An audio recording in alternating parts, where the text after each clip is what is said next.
नमस्कार साथियों, स्वागत है आपका हमारे YouTube चैनल और नई वीडियो में। आज हम बात करेंगे निर्वाचन आयोग की। देखिए, निर्वाचन आयोग की बात करें तो भाग 15 अनुच्छेद 324 से 329 भारतीय निर्वाचन आयोग की बात करें तो ये संविधान के अनुच्छेद 324 से 329 में इसको उल्लेख किया गया है। और भाग की बात करें, जैसे कुल 22 भाग हैं, उसमें जो 15वां भाग है वो निर्वाचन आयोग से संबंधित है। इसकी स्थापना जब देश आज़ाद हुआ था, ठीक है, 1947 में, तो वो जब उसके पश्चात 1950 में जब संविधान लागू होता है 26 जनवरी 1950 को, ठीक एक दिन पहले 25 जनवरी 1950 को निर्वाचन आयोग की स्थापना की गई थी। 25 जनवरी 1950 को, इसलिए 25 जनवरी को मतदाता दिवस के रूप में भी मनाया जाता है। और पूर्व में देखें तो इसे एकल सदस्यीय ही बनाया गया था, यानी इसमें सिर्फ एक ही निर्वाचन आयोग होते थे। और प्रथम अध्यक्ष की बात करें तो प्रथम अध्यक्ष थे सुकुमार सेन। कौन थे प्रथम अध्यक्ष? सुकुमार सेन थे।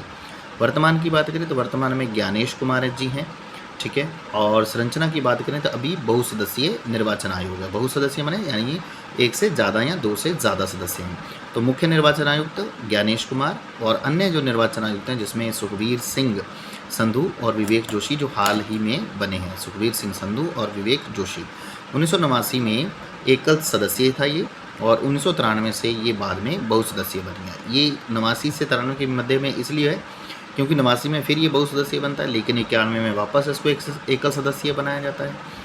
लेकिन 91 से 93 के मध्य में ये कभी एकल सदस्यीय तो कभी बहुसदस्यीय बना, लेकिन 1993 के पश्चात ये पूर्णतः बहुसदस्यीय आयोग बना दिया जाता है, ठीक है। चलिए अब हम इसके कुछ महत्वपूर्ण प्रावधानों के बारे में यानी कि अनुच्छेदों के बारे में पढ़ते हैं।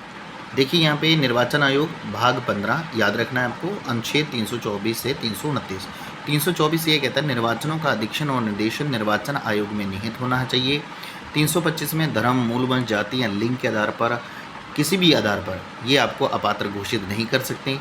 326 में अगर हम बात करें तो विधानसभा और लोकसभा के जब चुनाव होते हैं, आम चुनाव, तो उसमें वयस्क मताधिकार के आधार पर ही चुनाव होंगे, यानी जो भी 18 साल का लड़का या लड़की होगा वो इसमें मतदान देने के लिए योग्यता हासिल कर लेगा। फिर 327 में निर्वाचनों के संबंध में संसद कानून बना सकती है, बनाने की शक्ति है, जबकि 328 में विधानमंडल के निर्वाचनों के संबंध में विधानमंडल की शक्ति 328 में दी गई है। 329 की बात करें, अगर निर्वाचन संबंधी मामलों में कहीं कोई हस्तक्षेप होता है, यानी कोई ऐसे मुद्दे उठते हैं तो उसमें वहाँ न्यायालय हस्तक्षेप कर सकता है। निर्वाचन से संबंधित कोई मामले हो जाते हैं तो वहाँ न्यायालय हस्तक्षेप कर सकता है।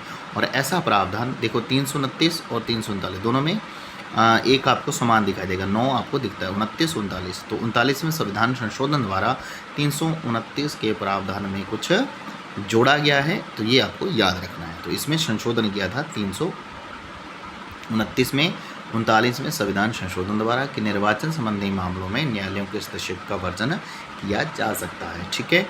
ये छोटी सी वीडियो है, आपको पसंद आई होगी, ठीक है। दोस्तों के साथ शेयर कीजिए, लाइक करें और कमेंट बॉक्स में और भी बताएं कि इसमें क्या सुधार किया जा सकता है।